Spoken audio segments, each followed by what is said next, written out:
নমস্কার বন্ধুরা, কেমন আছেন সবাই? আশা করি আপনারা সবাই ভালো আছেন। আমি রনিতা আবার একটা নতুন ব্লগ নিয়ে চলে এসেছি জার্মানি থেকে। আজকে এই ঠান্ডাতে অনেক দিন পর সুন্দর রোদ উঠেছে।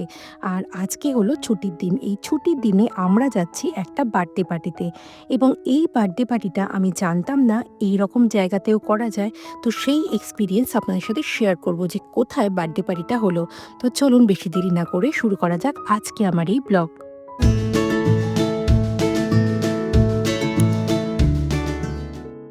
আজ অনেকদিন পর এই যে সূর্যটা উঠেছে তার উপরে এই রকম ছুটির দিন, তো আমাদের মনটা করছিল কোথাও তো বেরোতেই হবে। তো তার উপর দেখলাম আজকে আমাদের একটা জন্মদিন পার্টির ইনভিটেশন আছে।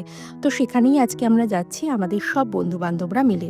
এটা আমাদেরই শহরের একটু দূরে, মানে ধরুন ট্রামে করে মোটামুটি লাগে ৮ ঘন্টা।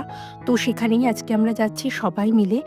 আর ইন্ডিয়া বা বলতে পারেন কলকাতায় শীতের সময় যেমন আমরা মজা করতাম, এখানে মজা করার ব্যাপারটা কিন্তু একটু আলাদা। কলকাতাতে যখন দেখতাম ছুটির দিন প্লাস এরকম ঠান্ডা পড়েছে তখন কিন্তু সবাই আমরা পিকনিকে যেতাম, কিন্তু জার্মানিতে এরকম ছুটির দিনে আপনি এরকম বাইরে হই হুল্লোড় করে কিন্তু আপনি পিকনিক করতে পারবেন না। তার কারণ হচ্ছে জার্মানিতে ছুটির দিন বা সানডেতে কিন্তু রুটাগ রুটাগ মানে হচ্ছে সাইলেন্ট ডে।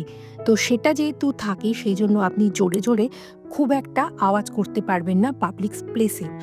তো এই ছুটির দিনে বাড়িতে যদি আপনি কোনো পার্টি করেন আপনাকে অনেক রকম রুল ফলো করতে হয়, না হলে কিন্তু যদি প্রতিবেশী পুলিশকে কল করে দেয় তাহলে কিন্তু পুলিশ আপনার বাড়ির সামনে উপস্থিত হবে এবং আপনাকে সেটার জন্য ফাইনও দিতে হতে পারে। তো আমরা এসে গেছি যেখানে আজকে বার্থডে পার্টিটা হচ্ছে। তো এটা বেসিক্যালি একটা ইনডোর প্লে এরিয়া এবং এটা সম্পর্কে আমার সত্যি কোনো আইডিয়া ছিল না। শুনেছিলাম এরকম একটা ইনডোর প্লে এরিয়া থাকে, তবে কখনো যাইনি। আর এর নাম হলো বোবোলিনো। তো এখানে আমরা ঢুকে গেছি এবং যার বার্থডে পার্টি সে আমাদের অ্যাটেন্ড করেছে। আসলে অভিজিতের ছেলে জুপির আজকে জন্মদিন, তো তার বার্থডে পার্টি আজকে। তো এখানেই হবে। আর আমি কিন্তু জানতাম না যে এখানে এইভাবে বার্থডে পার্টি অ্যারেঞ্জ করা যায়। তো এই এক্সপিরিয়েন্স আমার কাছে একদমই নতুন।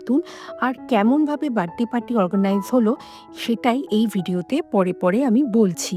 তো চলুন ভেতরে আগে ঢুকে দেখি যে এখানে কি কি জিনিসপত্র রয়েছে। তবে আমি ভেতরে ঢুকে একদমই অবাক হয়ে গেছি। বিশাল বড় বড় ইনডোর প্লে এরিয়া। এই ধরনের জিনিস কিন্তু বেশিরভাগ আমি দেখেছি ইন্ডিয়াতে মলে থাকে। একটা পুরো প্লে স্টেশন বলে একটা এরিয়াই থাকে বা গেম জোন বলে এরিয়া থাকে যেখানে এরকম ইনডোর প্লে এরিয়ার জায়গা থাকে। তবে জার্মানিতে মলগুলোতে এত বড় জায়গা আমি কখনো দেখিনি। তবে এটা একটা আলাদা করেই জায়গা, যেটা বাচ্চারা আজকে ছুটির দিনে যত খুশি চেঁচাক না কেন কোনো প্রবলেম হবে না, কোনো রকম প্রতিবেশী প্রবলেমও করবে না, পুলিশও আসবে না। তো এই আইডিয়াটা কিন্তু বেশ ভালো লাগলো এবং আজকে ছুটির দিনে বাচ্চারা এত মজা করছে এই ধরনের ইনডোর প্লে এরিয়াগুলোতে, আমার কিন্তু একদমই আইডিয়া ছিল না। আর এখানে আমার সবথেকে মিষ্টি যে ব্যাপারটা লেগেছে সেটা হচ্ছে এখানে একটা টয়লেটের জায়গা আছে, সেটাও কি সুন্দর করে ডেকোরেশন করা। তো চলুন এখান থেকে চলে যাই এবং দেখাই যে চিকা কতটা মজা করছে। শুধু চিকা কেন, অন্য সবকটা বাচ্চা এই গ্রুপে যে এসেছে তারা যে কি কোথায় আছে তার কোনো ইয়ত্তা নেই। তো আমি দেখছি চিকা এখন ওর বাবার সাথেই মোটামুটি খেলছে। আর এখানে জায়গাটা এত বড়, সত্যি মানে বাচ্চাগুলো কোথায় যে ছুটে চলে যাচ্ছে দেখার একদম জো নেই।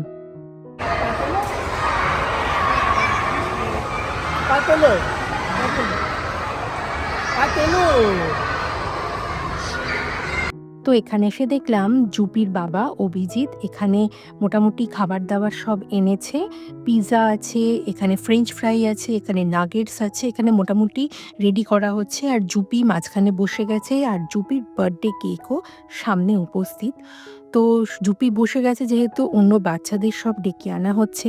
আসলে সবাই এত ছড়িয়ে ছিটিয়ে আছে, তো বাচ্চাগুলোকে ডাকতে ডাকতেই সময় চলে যাচ্ছে। আর এখন যেহেতু অনেকটা বেলা হয়ে গেছে, তো এখন আমরা সবাই মিলে জুপির বার্থডে কেক কাটবো। চলুন বার্থডে কেক কেটে নিই, তারপর আপনাদের সাথে কথা বলছি।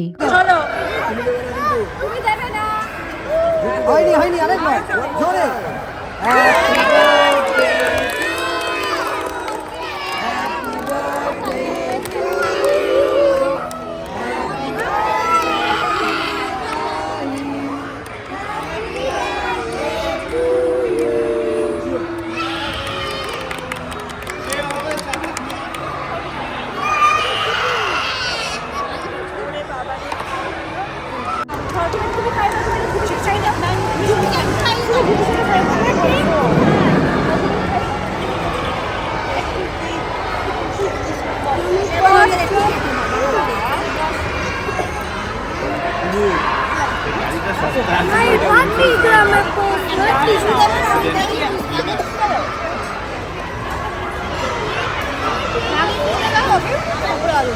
এখানে আমাদের গ্রুপে মোটামুটি ৩০ থেকে ৪০ জন মতো বাচ্চা সমেত ছিল।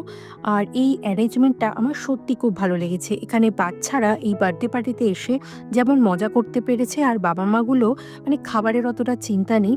এখান থেকেই খাবার সার্ভ করে দিচ্ছে। আর এটা বেশ ভালো একটা আইডিয়া। এখানে বাচ্চাগুলোও মজা করছে, বার্থডেও সেলিব্রেশন হয়ে গেছে আর মা-বাবাগুলো একটু কথা বলতে পেরেছে একে অপরের সাথে। তো চলুন আজকে এই ভিডিও আমি এখানেই শেষ করছি। কেমন লাগলো আজকের এই ভিডিওটা? আমি তো নতুন জিনিস আপনার সাথে শেয়ার করলাম। যদি এই ভিডিও ভালো লাগে প্লিজ একটা লাইক করে দেবেন। ইউটিউব থেকে দেখে থাকলে আমার এই চ্যানেলটাকে সাবস্ক্রাইব করে দেবেন আর ফেসবুক থেকে দেখে থাকলে আমার এই পেজটাকে ফলো করে দেবেন। তাহলে চলুন দেখা হবে আমার পরের ভিডিওতে। ততদিন পর্যন্ত আপনারা সবাই ভালো থাকবেন। বাই।